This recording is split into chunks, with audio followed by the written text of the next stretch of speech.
لە هەرێمی کوردستان فتوایەک لەبارەی ئەوە دەرکراوە کە ئایا دەکرێت بۆ قوربانیکردن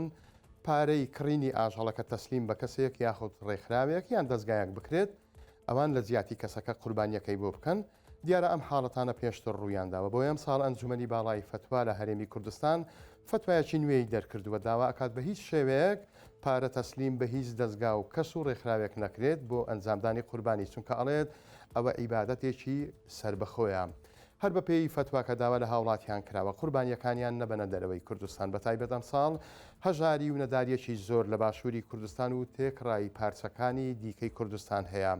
بۆ ئەو کەسانش کە لە حەزن یاخود لە دەرەوەی وڵات دەژین باشتر وایە لە ڕێگەی بریکارەوە قوربانیەکەیان لە ناوخۆی کوردستان ئەنجام بدەن چونکە ئەڵێت بە پێی مەزهەبی شافعی گواستنەوەی قوربانی لە وڵات یان شارێکەوە بۆ شوێنێکی دیکە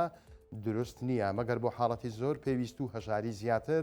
یاخود بۆ لای خزم و کەسە هەژارەکان بێت.